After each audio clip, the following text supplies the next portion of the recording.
Na correria do dia a dia, ninguém repara nos silêncios, nem nos rostos que carregam batalhas invisíveis. Calvin Moore era só mais um sentado no canto de uma cafeteria.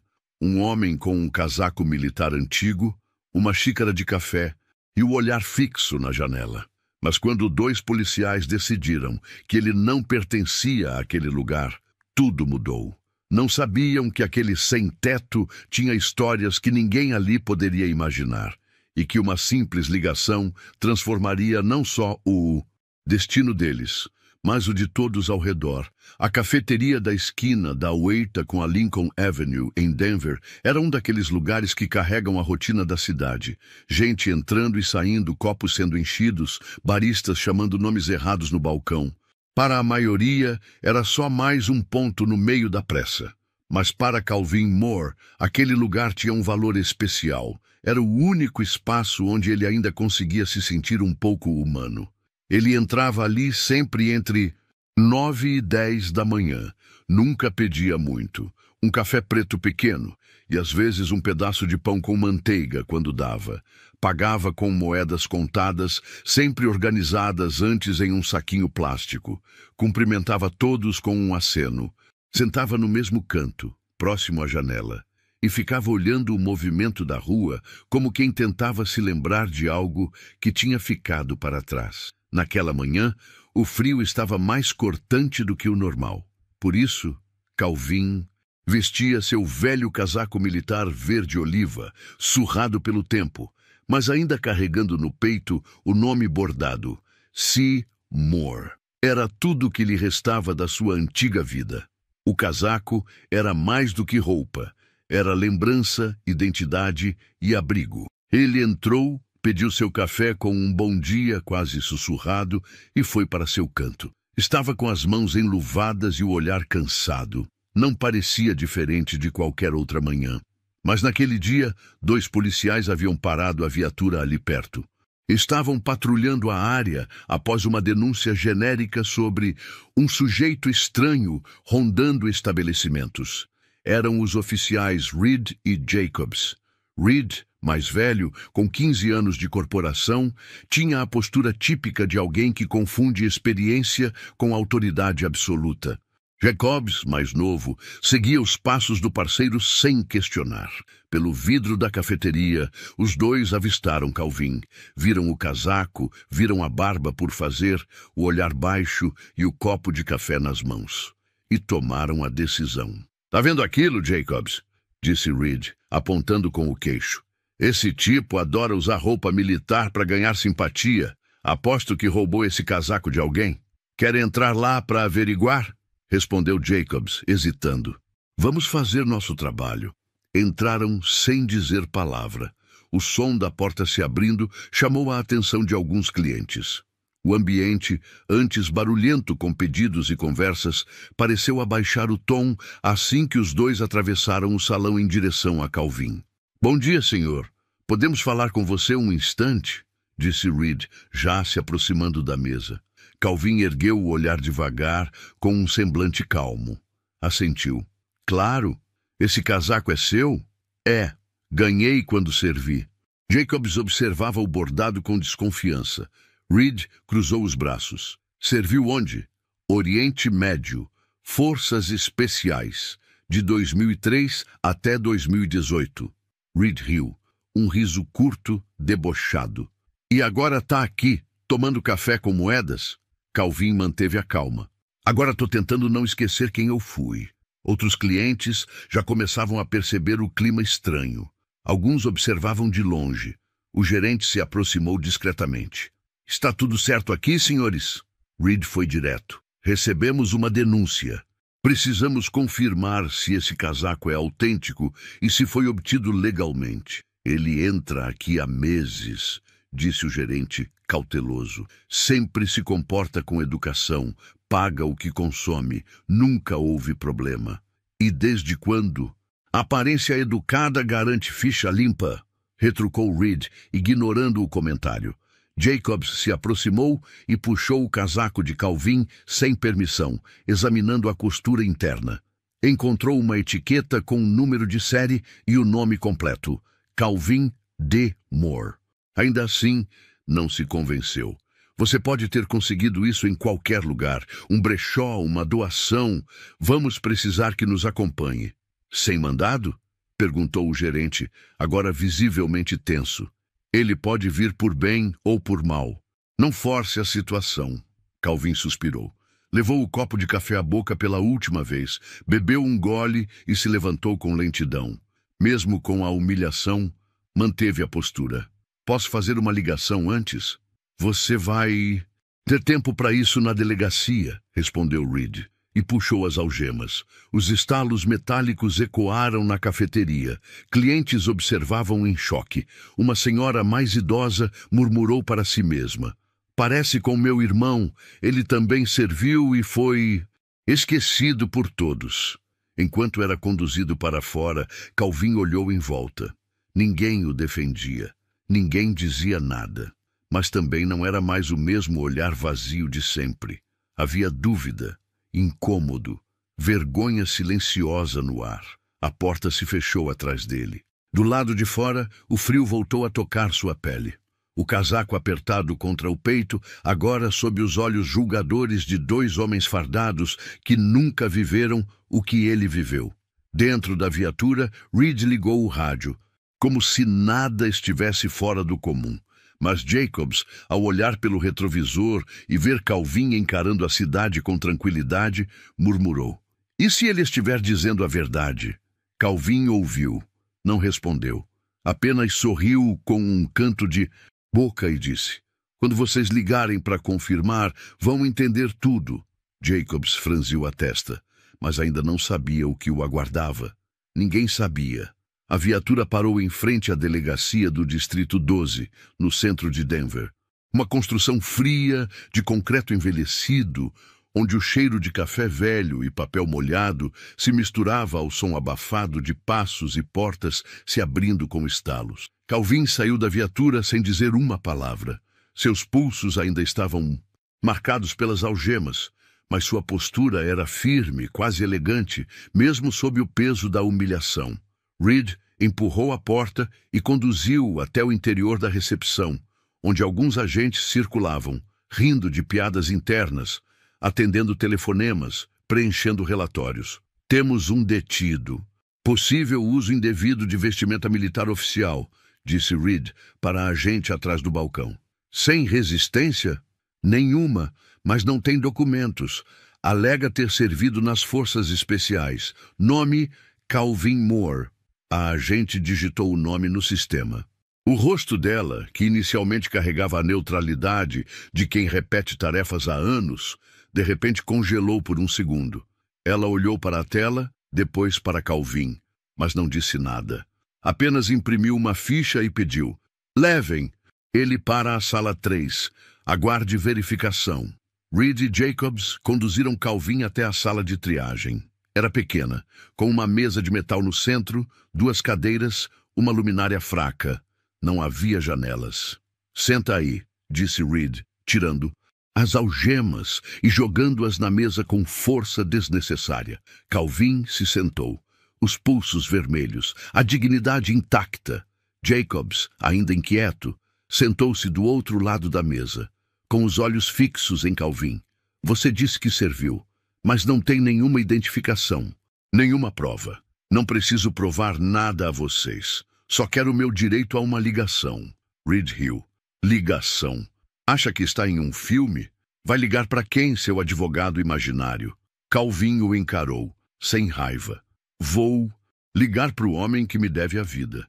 Talvez ele possa ensinar a vocês como se trata um veterano. Jacob se levantou. Deixa ele fazer a ligação, Reed. Se for conversa fiada, a gente só perde 5 minutos. Reed bufou, mas cedeu. Trouxe o telefone fixo da parede e o colocou sobre a mesa, puxando o fio até onde alcançava. Um número, 1 minuto. Calvin pegou o telefone, discou devagar. O número estava gravado na memória como cicatriz. Não precisava pensar. 3 toques, 4. Até que uma voz firme atendeu. Gabinete do general David Keller. Calvin endireitou as costas. Sargento Calvin Moore. Código 21A17. Preciso falar com ele. Urgente. Do outro lado da linha, silêncio por 2 segundos. Um momento. A linha ficou muda por mais 20 segundos. Reed olhava para Jacobs, revirando os olhos. Então a voz mudou. Agora era grave, precisa, familiar. Moore, onde você está? Distrito 12 de Denver, detido por suspeita de usar meu próprio casaco. Do outro lado da linha não houve indignação. Houve ação, rápida, direta. Permaneça aí, não fale mais com ninguém, estou a caminho. A ligação caiu. Calvin colocou o telefone no gancho, cruzou as mãos sobre a mesa e olhou para Reed, que agora estava menos confiante. Bom, acabou sua ligação. Agora vamos fazer a ficha. Vocês deviam ligar para alguém também, porque o que vem agora não é pequeno, disse Calvin em tom calmo, quase compassivo. Reed bufou. Olha só para esse cara. Acha que ainda está na ativa mandando ordens. Você saiu das ruas, parceiro, mas não deixou de ser só mais um. Jacobs, por outro lado, estava visivelmente desconfortável. Mexia as mãos, olhava para a porta. Sentia que alguma coisa estava diferente, e seu instinto de policial dizia para ouvir o silêncio entre as palavras. Menos de 30 minutos depois, a recepção da delegacia foi tomada por 3 carros pretos, sem identificação oficial aparente. De um deles, desceu um homem de terno escuro, óculos escuros e um crachá prateado pendurado no pescoço, com o brasão do Departamento de Inteligência Militar. A agente do balcão quase derrubou a xícara de café ao vê-lo. Em que posso ajudá-lo, senhor? Estou aqui em nome do General Keller. Onde está o senhor Calvin Moore? A sala da chefia foi acionada imediatamente. O capitão Thompson, comandante da delegacia, veio pessoalmente à recepção, tentando manter a compostura. Podemos saber o motivo da visita, senhor.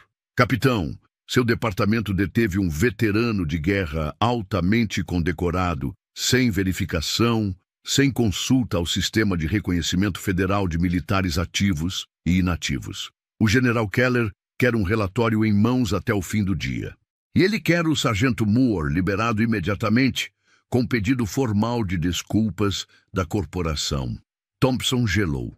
Não era a primeira vez que um erro administrativo tomava proporções assim, mas era a primeira vez que envolvia um nome tão importante.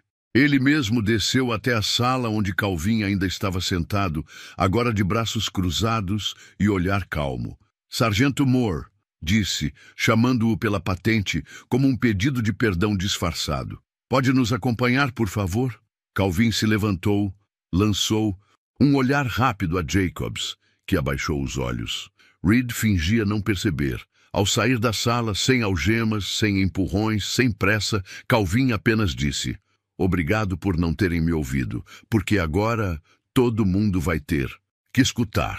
Enquanto Calvin aguardava no centro médico da base militar em Colorado Springs, sentado em uma sala silenciosa, com paredes claras e cheiro de desinfetante, do outro lado da cidade, em uma sala restrita da inteligência militar, oficiais liam, em voz baixa, o nome dele como se estivessem abrindo um baú esquecido.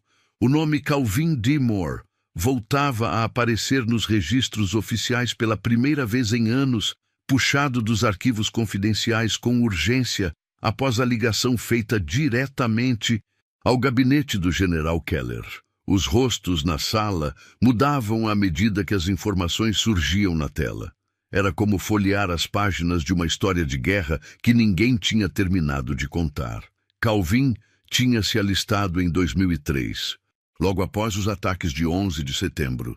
Era jovem, idealista e carregava nos olhos a raiva de quem viu a própria cidade se partir em medo. Cresceu em Detroit, num bairro esquecido pelo tempo, e viu no exército, não apenas uma chance de estabilidade, mas uma forma de dar sentido à sua vida. Serviu com honra, com garra e com um tipo de lealdade que hoje parecia fora de moda.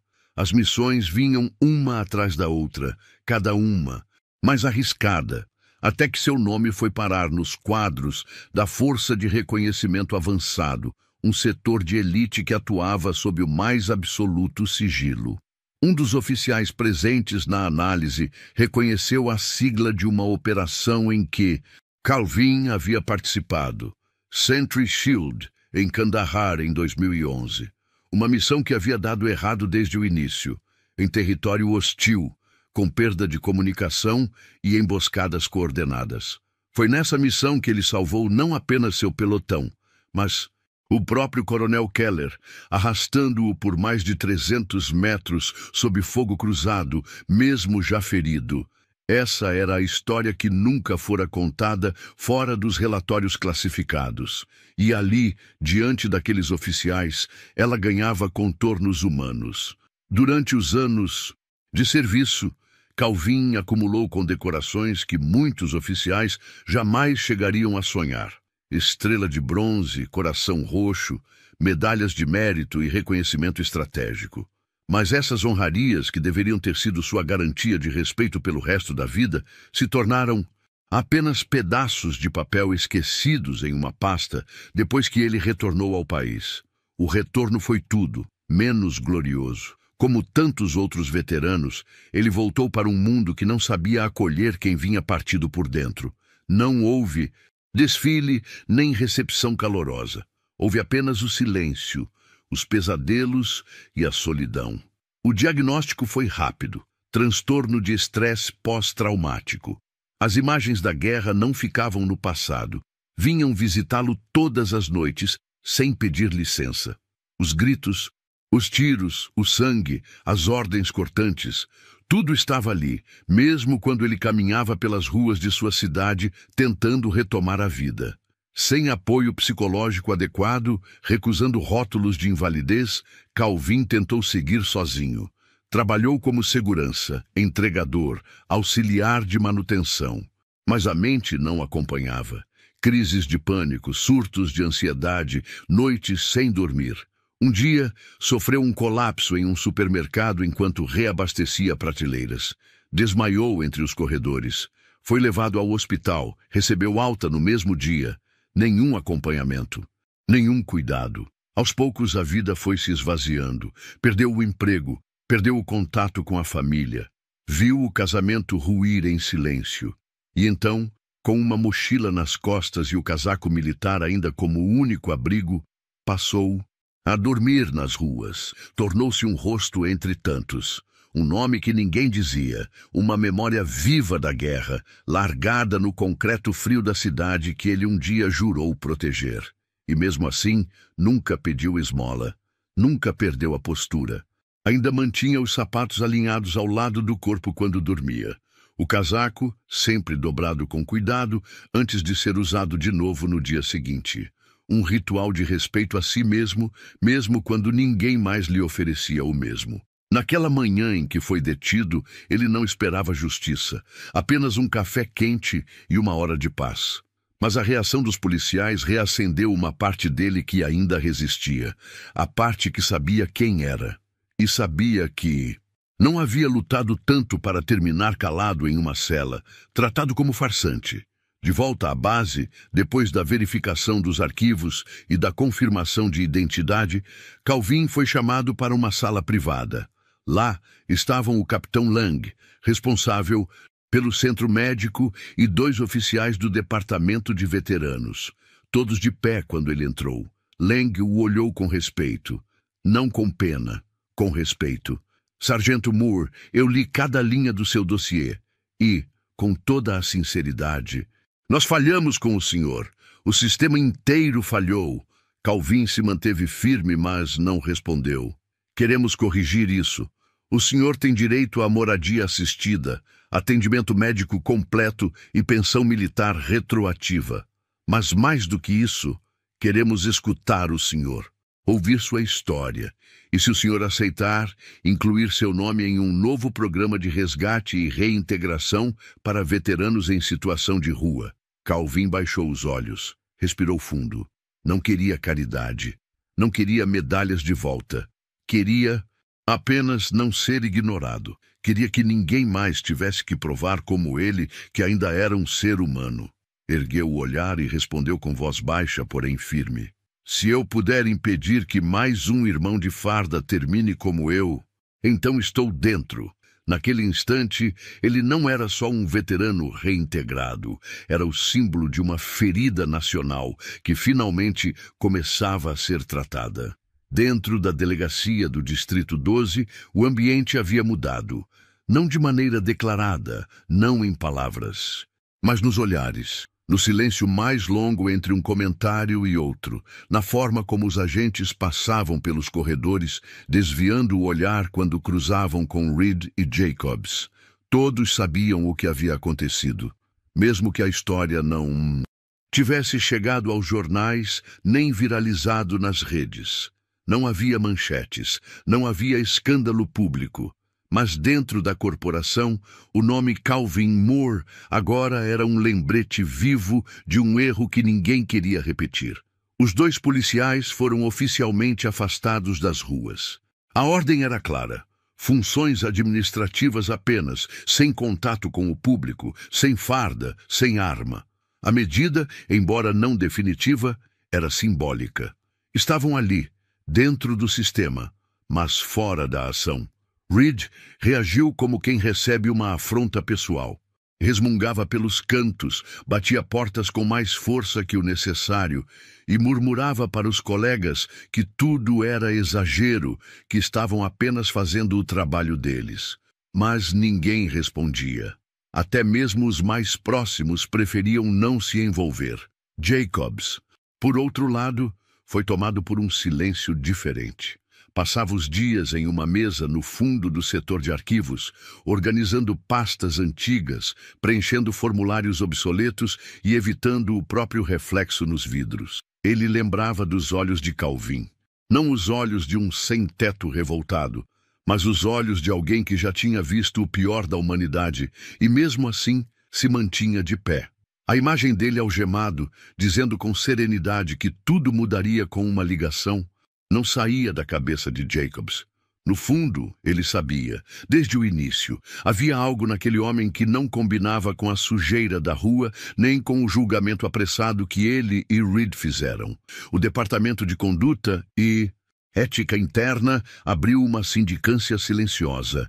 2 representantes da corregedoria chegaram à delegacia, não para investigar um crime, mas para entender o que levou 2 policiais a tratarem um veterano de guerra com deboche e desconfiança, mesmo com indícios claros de sua identidade. Foi pedido o acesso aos relatórios da abordagem, aos áudios da viatura e aos depoimentos dos envolvidos. A investigação não buscava culpados com alarde. Buscava entender como a arrogância institucional se tornou padrão. O capitão Thompson, responsável pela delegacia, acompanhava o processo com um misto de vergonha e urgência. Era um homem experiente, respeitado, mas que sabia quando o silêncio de anos finalmente cobrava seu preço. Convocou uma reunião interna com os oficiais da casa, fechou as portas, desligou os telefones e falou com uma voz firme e sem rodeios. Disse que o caso Moore não era apenas sobre uma abordagem mal conduzida. Era um retrato de uma falha mais profunda, a incapacidade de ver a humanidade nas pessoas antes da farda. E se a polícia quisesse continuar existindo com algum respeito, teria que aprender a olhar de novo. Enquanto isso, Jacobs tomou uma decisão. Escreveu uma carta. Não foi um pedido de desculpas genérico. Não. Foi uma tentativa de limpar a própria imagem. Foi um texto sincero, rabiscado, reescrito 3 vezes antes de ficar do jeito certo. Levou até o capitão Thompson e pediu que fosse entregue a Calvin, se fosse apropriado. Na carta, Jacobs escreveu que lamentava profundamente o que havia feito, que não conseguia dormir direito desde aquele dia, que pela primeira vez se deu conta de que estava usando a farda para se proteger do que não queria ver, e que se Calvin permitisse, gostaria de um dia trabalhar em algum programa de escuta, de apoio, de qualquer coisa que evitasse que outros como ele passassem pela mesma humilhação. Thompson leu a carta em silêncio, não disse palavra, apenas assentiu e garantiu que ela seria entregue. Calvin recebeu a carta ainda no centro médico, leu devagar 2 vezes, depois a dobrou com cuidado e guardou no bolso interno do casaco, no mesmo lugar onde ficavam as lembranças que ele escolhia carregar.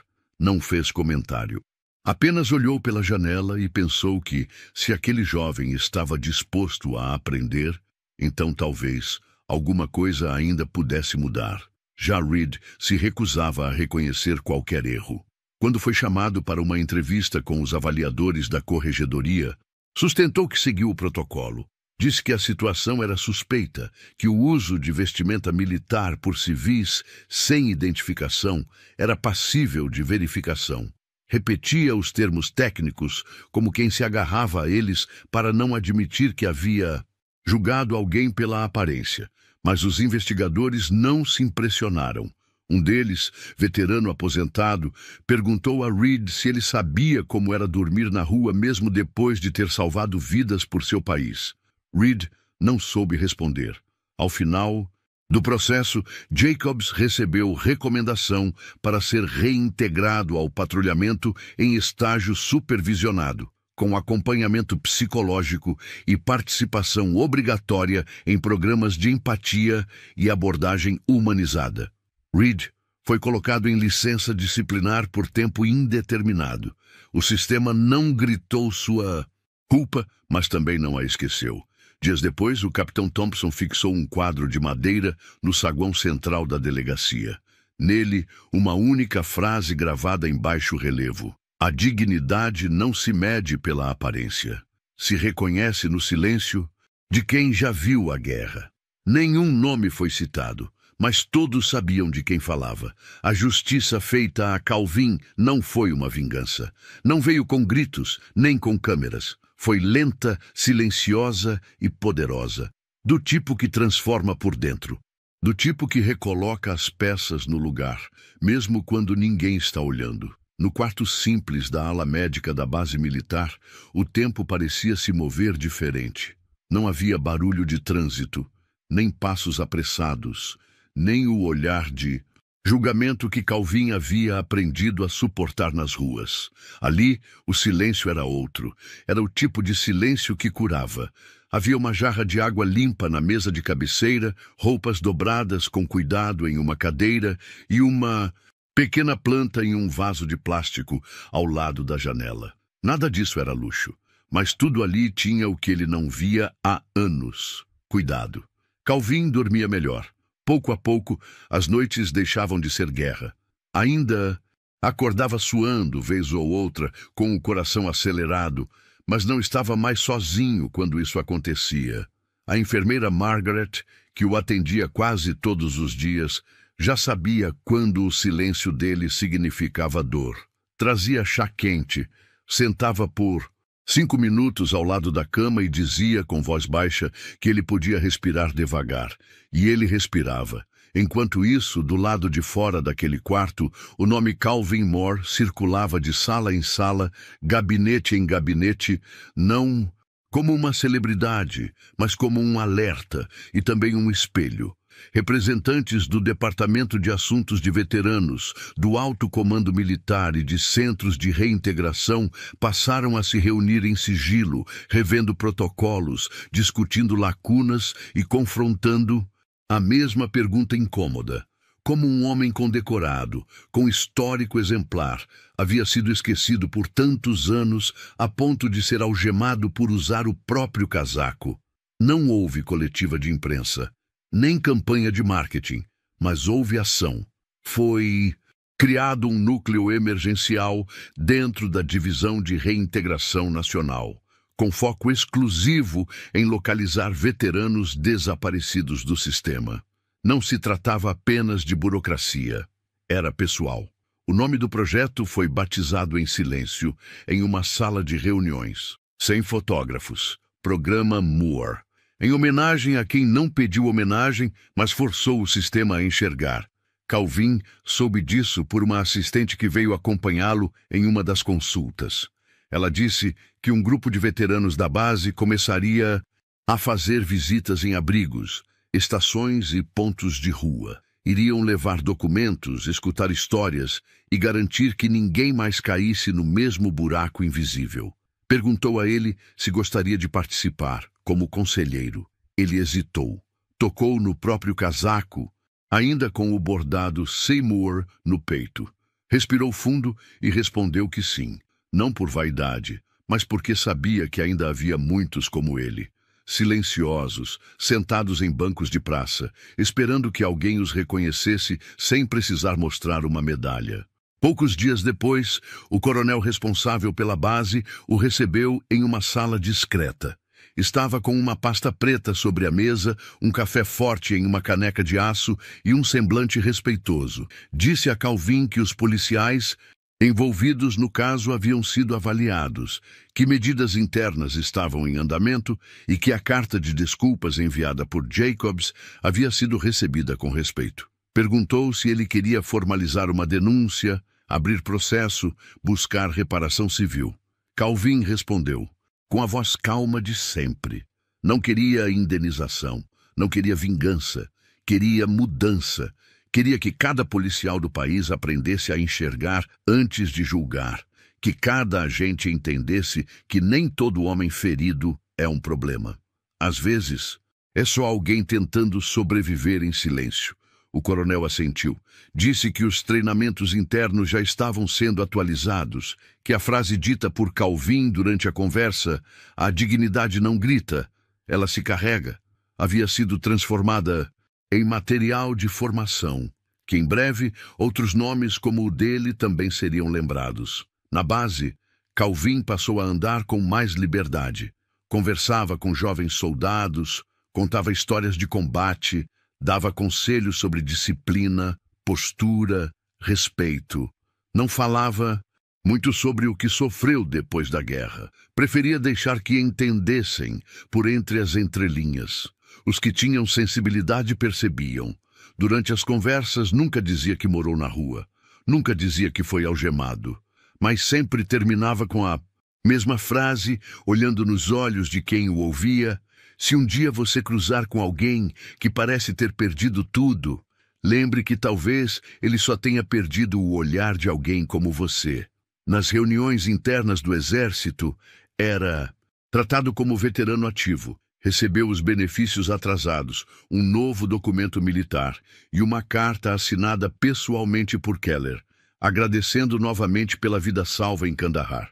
Mas o que Calvin mais guardou foi outra coisa. Um convite para participar do Conselho Consultivo de Reintegração Nacional. A primeira reunião seria em Washington, dali a 3 meses. Aos poucos, a justiça acontecia, não como vingança, mas como reparação, sem câmeras, sem manchetes, apenas justiça, da forma mais poderosa que existe, em silêncio. Na manhã em que Calvin saiu pela primeira vez como conselheiro do novo programa de apoio a veteranos, o céu estava limpo e o ar tinha aquele cheiro de outono que traz consigo a ideia de recomeço. Ele usava o mesmo casaco militar, agora lavado, costurado e com os botões restaurados, e uma camisa azul clara por baixo, simples, mas bem passada. Caminhava com postura ereta, não por orgulho, mas por hábito. Tantos anos de serviço ensinavam o corpo a não esquecer a dignidade, mesmo quando o mundo tentava tirá-la. O centro de acolhimento ficava num prédio discreto, sem bandeiras na entrada nem placas chamativas. Lá dentro, cadeiras plásticas, café morno e uma mesa de madeira com documentos espalhados. 3 outros veteranos participavam do mesmo programa, cada um com um passado diferente, mas todos com o mesmo olhar de quem já teve tudo, e depois perdeu até o nome. Calvin foi recebido com um aceno tímido por um dos coordenadores civis, que explicou o funcionamento do grupo. Escuta ativa, triagem para encaminhamentos médicos, orientação sobre benefícios e, o mais importante, conversar com aqueles que ainda estavam nas ruas e não confiavam em ninguém. Disseram que era esse o principal motivo de ter chamado Calvin, porque alguém que viveu na pele é mais ouvido do que alguém com crachá. A primeira abordagem aconteceu perto de uma estação de metrô. Um homem de barba grande, olhos fundos e mãos trêmulas, se aquecia num cobertor encardido encostado numa pilastra. Quando Calvin se aproximou, O homem franziu a testa. Não gostava de assistente social. Já tinha sido tratado como lixo por muita gente bem-intencionada. Mas Calvin não se apresentou como funcionário, não trouxe papel, nem discurso. Sentou-se ao lado do homem com calma. Também já dormi em calçada, disse, e fiquei um bom tempo achando que isso era o final. O homem o olhou de lado, desconfiado. Depois notou o casaco. Os olhos se fixaram no nome bordado. Ficaram ali, imóveis, por uns segundos, até que a pergunta veio. Era seu mesmo esse casaco? Calvin olhou para frente, sem desviar o olhar da rua. É, quase me prenderam por causa dele. Achavam que eu não podia ter algo assim. O silêncio que se seguiu foi mais honesto que qualquer palestra. Era o tipo de conversa entre iguais, entre sobreviventes. Na semana seguinte, o centro recebeu mais 5 veteranos. 2 deles disseram que só foram até lá porque ouviram falar de um cara de casaco verde que sentava e escutava sem tentar salvar ninguém à força. Aos poucos, Calvin foi se tornando referência sem querer ser. Não dava conselhos prontos, não prometia milagre. Dizia apenas o que viveu e mostrava com a própria presença que havia caminho possível depois da queda. Nem sempre fácil, nem sempre rápido, mas havia. Com o tempo, foi convidado a participar de rodas de conversa dentro de abrigos. Levava chá, às vezes café, e sentava com os homens em volta de uma mesa de plástico, ouvindo histórias de batalhas que não estavam nos livros. Batalhas contra o frio, contra a fome, contra a própria mente. Num desses encontros, um jovem chamado Travis perguntou a Calvin por que ele voltou. Por que não ficou escondido, como tantos outros? Calvin pensou por um instante antes de responder. Porque um dia eu fiz uma ligação e alguém atendeu. E quando isso acontece, você não pode mais se calar, porque tem gente lá fora esperando ser ouvida também. O rapaz assentiu, enxugando o nariz. Tinha servido no Afeganistão também. Perdeu um irmão em uma explosão. Nunca mais foi o mesmo. Estava há 2 anos sem contato com a família. Naquela noite, dormiu no abrigo pela primeira vez em meses e no dia seguinte aceitou ajuda para iniciar o processo de reintegração. Calvin viu isso acontecer com mais alguns. Não com todos. Alguns resistiam. Outros sumiam. Mas ele já não esperava salvar o mundo. Só queria ser o tipo de presença que ele mesmo precisava ter encontrado quando estava no fundo. No 3º mês, foi convidado para visitar a Academia de Formação de Policiais da região. Um novo módulo havia sido criado. Abordagem humanizada com veteranos em situação de vulnerabilidade. O diretor da escola pediu que ele compartilhasse sua experiência. Não como vítima, mas como educador. Na sala cheia de jovens fardados, Calvin caminhou até o centro, tirou o casaco, colocou sobre a cadeira e ficou em silêncio por quase 1 minuto. Depois disse, esse casaco aqui me deu orgulho, me deu respeito. Mas um dia ele quase me levou para a cadeia, porque alguém achou que um homem como eu não podia ter algo assim. A sala estava muda.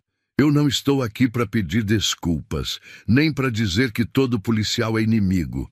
Eu só estou aqui para pedir que vocês aprendam a olhar mais fundo. Às vezes, a gente carrega um pedaço da guerra no olhar, e o que parece desordem é só cansaço. O que parece ameaça é só alguém que quer ser visto. Ao fim da fala, um dos recrutas se levantou e agradeceu em voz alta. Disse que jamais esqueceria aquelas palavras. Outros o seguiram com palmas tímidas, que logo se tornaram firmes. Não era homenagem, era reconhecimento. Calvin saiu dali sem alarde, como sempre, mas algo dentro dele estava mais leve. Como se, enfim, as cicatrizes começassem a ter função. Como se a dor tivesse encontrado um caminho para virar ponte. No caminho de volta para casa, caminhando pela calçada com o casaco fechado até o pescoço, ele parou por um instante, olhou para o céu limpo e pensou que talvez o uniforme nunca tenha sido a parte mais importante. Talvez fosse quem ele escolhia ser depois dele. Na primeira sexta-feira de dezembro, a base militar em Colorado Springs amanheceu coberta por uma névoa fina. O frio cortava pelas frestas das janelas e deixava o chão úmido, mas dentro do pequeno centro de reintegração, o clima era outro. A sala principal estava cheia. Não havia bandeiras ou faixas, nem repórteres ou fotógrafos. Mas cada rosto ali carregava um silêncio atento, como quem sabe que algo importante está para acontecer. Calvin chegou cedo, como sempre fazia. Cumprimentou os funcionários pelo nome, trocou 2 ou 3 palavras com os veteranos do dia e deixou seu casaco sobre o encosto da cadeira, pendurado com cuidado. No bolso, levava um pequeno caderno onde anotava os nomes e histórias de cada homem com quem conversava. Nunca deixava passar. Dizia que lembrar o nome de alguém era o primeiro sinal de que ele existia. Ele não sabia exatamente o motivo do convite. Disseram que haveria uma pequena reunião com representantes do alto comando. Talvez uma conversa sobre melhorias no programa. Talvez só uma cerimônia interna. Calvin não se importava com os detalhes. Tinha aprendido a não criar expectativas com as instituições, apenas fazer o melhor no espaço que tinha. Quando a sala já estava composta, um coronel entrou.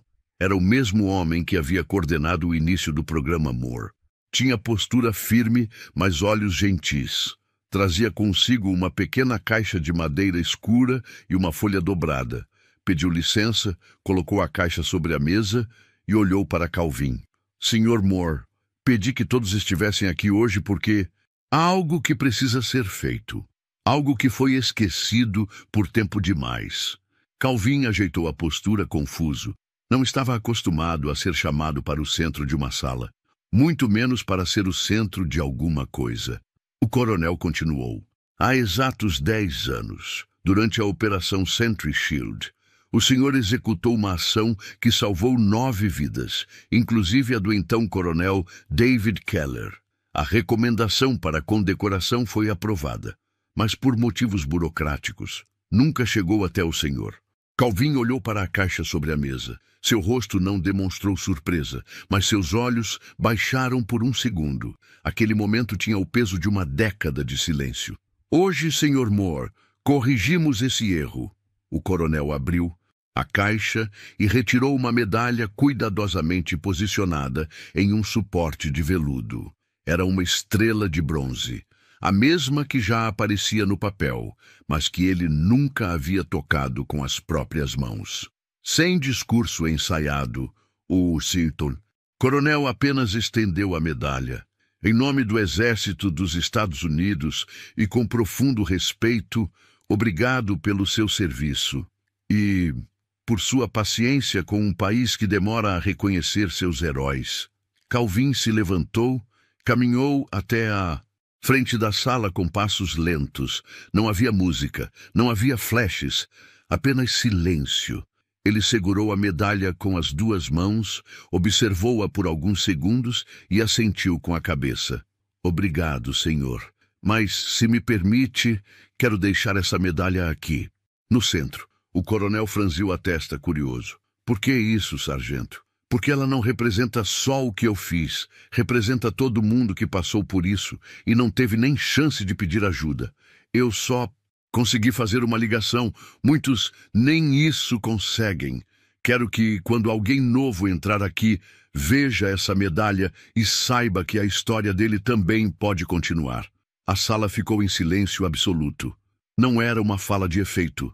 Era a verdade de alguém que havia carregado o peso da invisibilidade por anos e agora transformava o reconhecimento em ponte para os outros. A medalha ficou no centro da sala, protegida por uma redoma de vidro com uma pequena placa. Ao lado, doada por quem não queria aplausos, mas mudança. Depois da cerimônia, Calvin foi cumprimentado por dezenas de veteranos. Muitos que não tinham coragem de contar suas próprias histórias, mas que encontraram nas palavras dele uma autorização silenciosa para não se envergonhar. Um deles, um homem chamado Hector, veterano do Golfo, disse baixinho: "Eu achei que estava morto por dentro, mas depois que te vi falando com o Travis naquela noite, Eu fui dormir pela primeira vez num lugar quente. Calvin não respondeu. Apenas tocou no ombro dele com firmeza. Aquilo bastava. Com o tempo, seu nome começou a circular em outros centros, outras cidades. Não como celebridade, mas como referência, convidado para dar palestras, participar de rodas de conversa, integrar grupos de revisão de conduta policial. Ele aceitava alguns, recusava outros. Não queria virar símbolo, queria continuar sendo útil. Essa era sua forma de seguir em frente. Certa tarde, quando voltava para casa, parou numa lanchonete de beira de estrada. Entrou, pediu um café e se sentou perto da janela. Um atendente jovem veio servir. Olhou para ele com curiosidade, depois para o casaco. O senhor serviu? Calvin sorriu com um canto da boca. Servi, sim. O jovem fez um gesto de respeito, recuando ligeiramente. Obrigado por isso. Calvin assentiu e ficou ali, tomando o café devagar, olhando o movimento da rua do lado de dentro. Um gesto simples, mas que um dia foi negado a ele. Na saída, deixou uma nota de $20 sob a xícara, com um bilhete escrito à mão. Nunca julgue quem usa um casaco gasto. Ele pode carregar mais história do que você imagina. Era uma manhã fria de janeiro quando Calvin desceu do ônibus na mesma esquina de sempre. A calçada da 8ª Avenida parecia menor do que ele lembrava. Os prédios estavam iguais. Os sons do trânsito ainda ecoavam no fundo, e a cafeteria na esquina mantinha o letreiro aceso como se o tempo nunca tivesse passado. Mas ele sabia. Muita coisa havia mudado desde aquela última vez.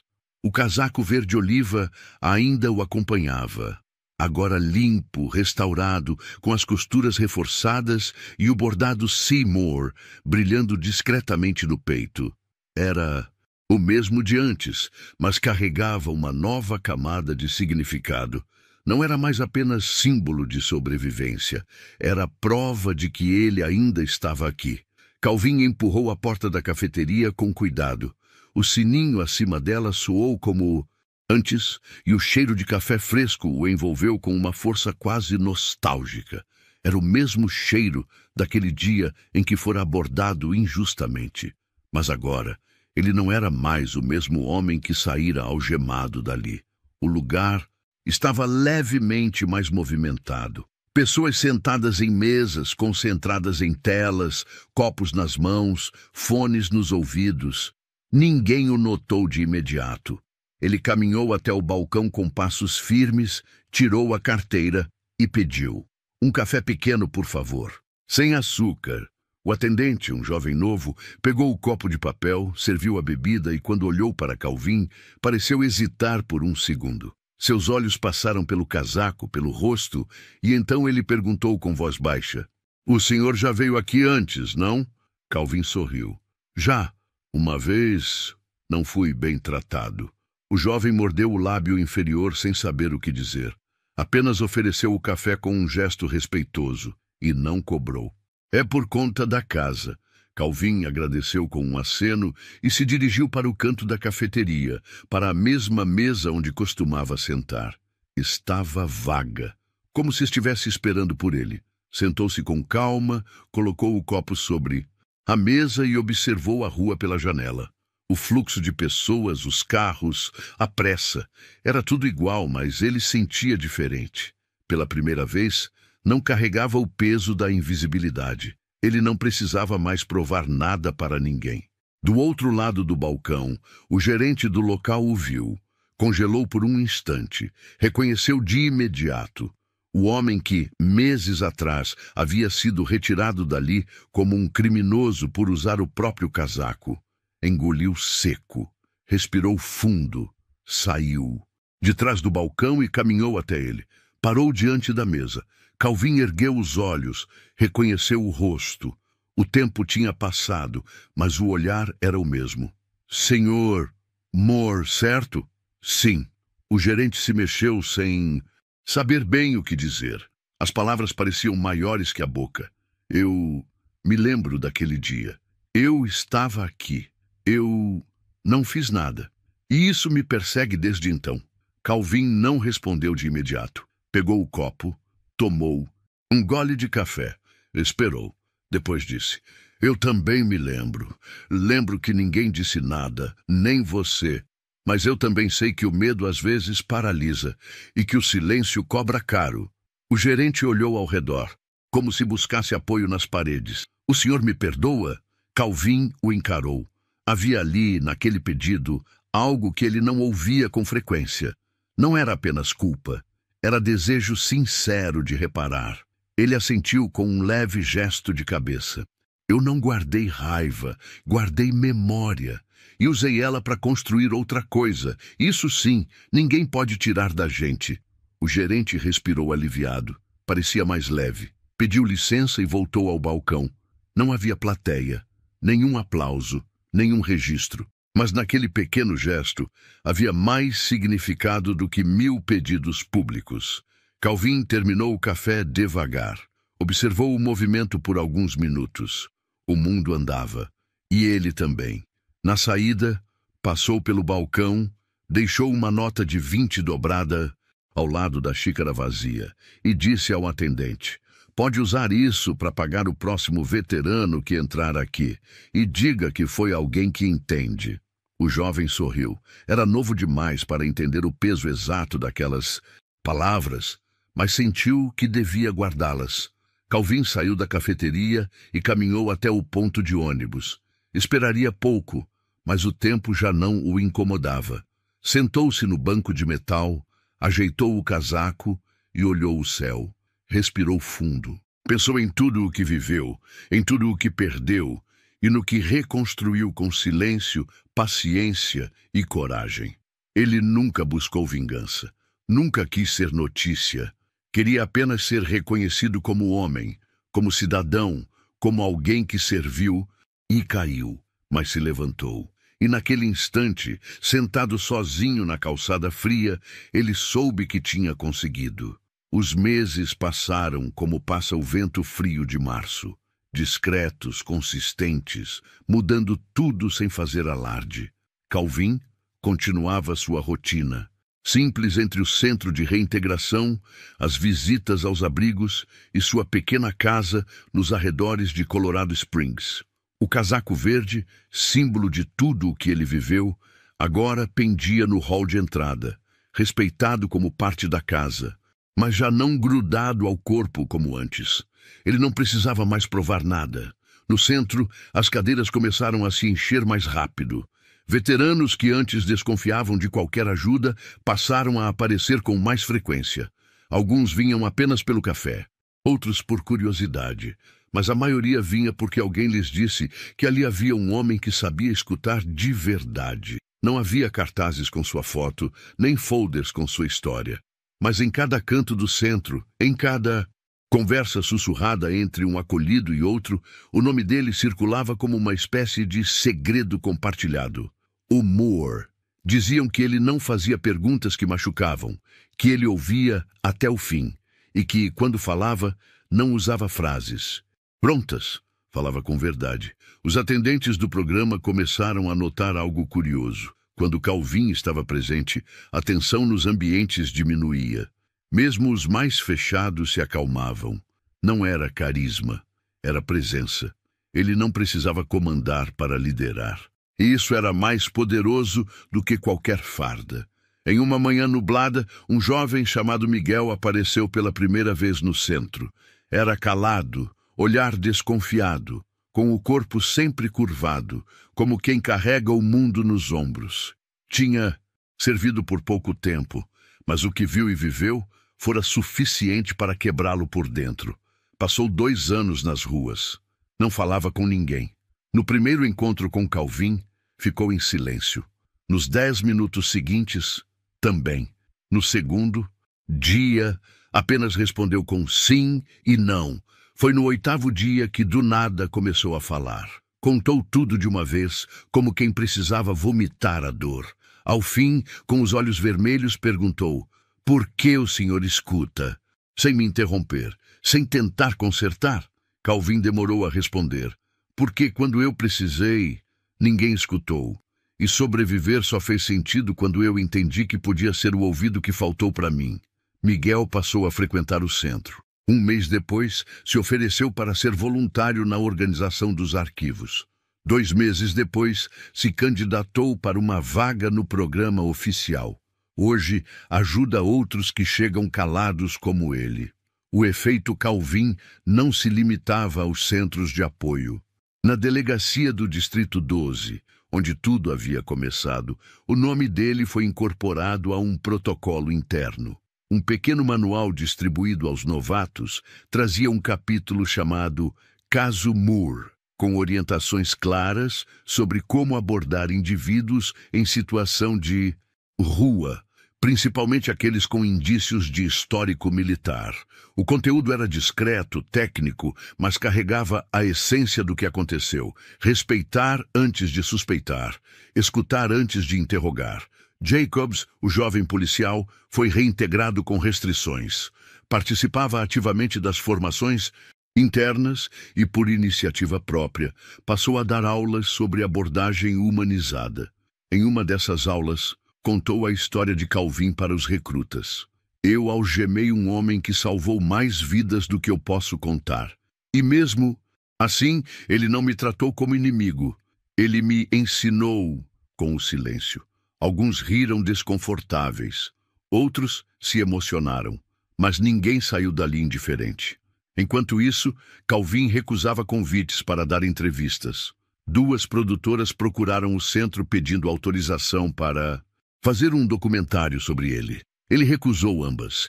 Disse que sua história não era entretenimento. Disse que não queria ser lembrado como exceção, mas como sinal de que há muitos como ele por aí. Invisíveis, mas reais. No fim do dia, o que mais importava para ele era simples: continuar presente, levar café, lembrar nomes, reforçar que a dignidade de um homem não pode ser medida pelo lugar onde ele dorme, mas pela forma como ele continua tentando viver. Numa tarde chuvosa, Margaret, a enfermeira que o atendeu nos primeiros dias de internação, apareceu de surpresa no centro. Levava um envelope nas mãos. Lá dentro, uma carta. Era do general Keller, escrita à mão. Calvin, hoje cedo, ao revisar relatórios do programa, vi que mais de 200 veteranos foram localizados e reencaminhados para tratamento por meio do projeto que você ajudou a formar. Muitos deles disseram a mesma coisa. Fui ouvido pela primeira vez em anos. Você não é só parte dessa história. Você é o motivo dela ter começado. Com respeito eterno, Keller. Calvin leu em silêncio. Não disse nada. Apenas dobrou a carta com cuidado e guardou no caderno onde anotava as histórias dos outros. Aquela, ele sabia, era apenas mais uma página no caderno invisível que ele vinha escrevendo sem precisar publicar. Seu legado não seria visto em prêmios nem em manchetes, mas estaria presente em cada homem que voltou a dormir sob um teto, em cada recruta que pensasse 2 vezes antes de sacar algemas, em cada atendente que, diante de um olhar perdido, dissesse: senta aqui, me conta seu nome. Um legado que não se grita, que não se aplaude, um legado que se sente. Era início de primavera quando Calvin sentou-se no banco de madeira do pequeno jardim nos fundos da casa onde agora vivia. As flores ainda não haviam desabrochado por completo, mas o verde começava a vencer o frio.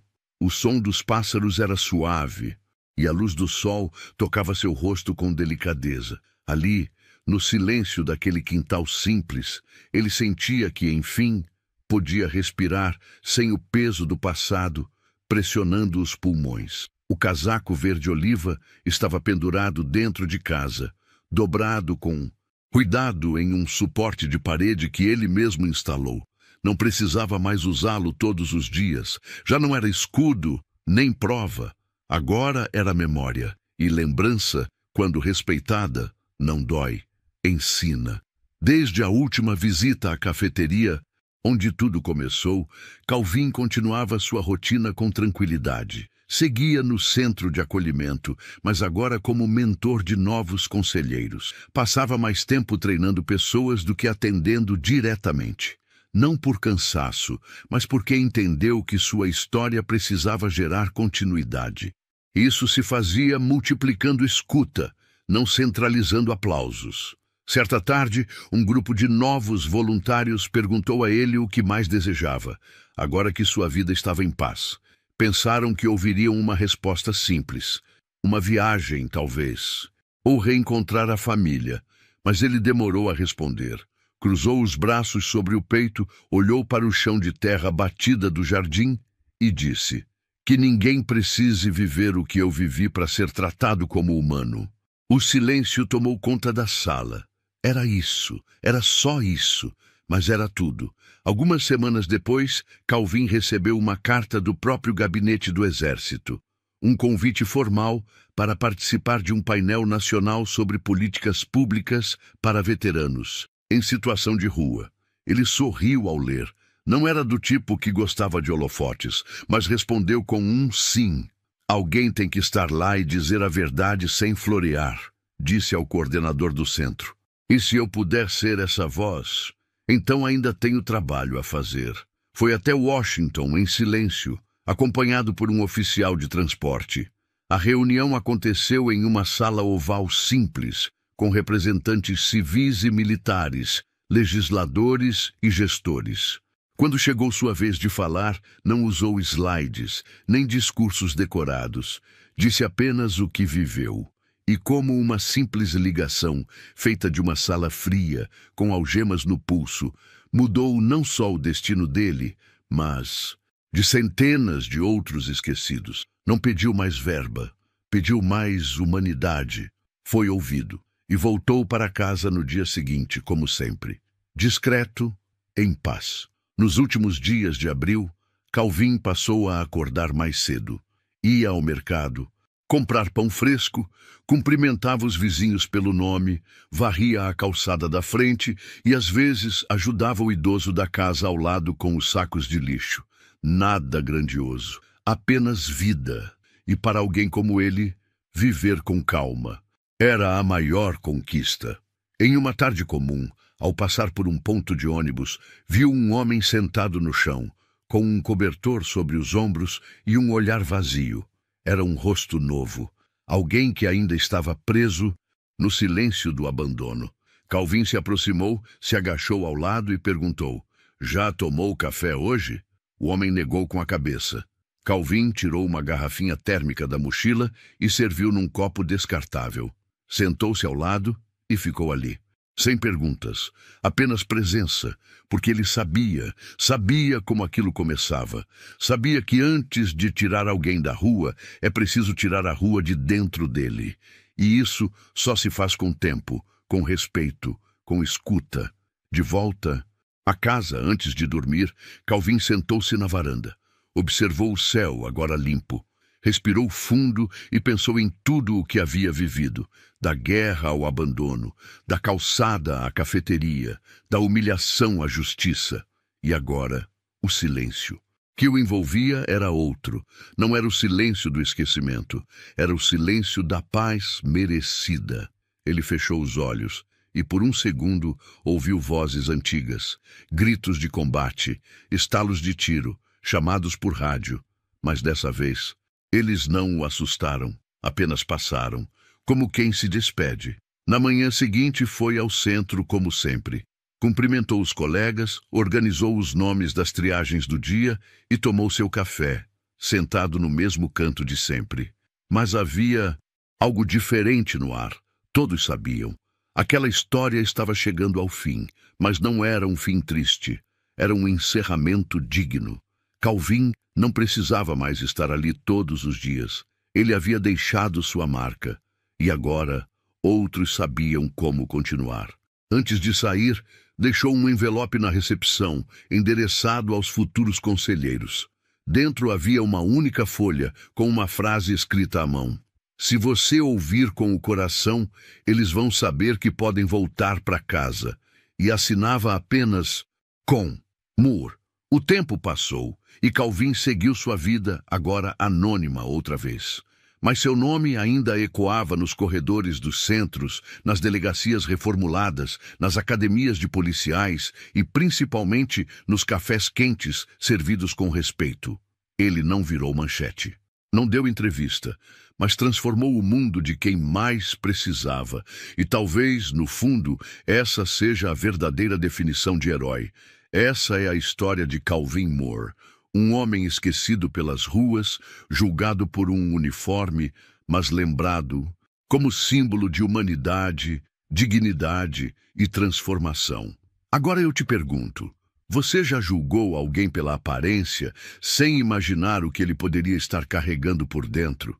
Comente aqui embaixo. E se essa história tocou você, inscreva-se no canal para não perder as próximas histórias emocionantes e inesquecíveis. Até a próxima.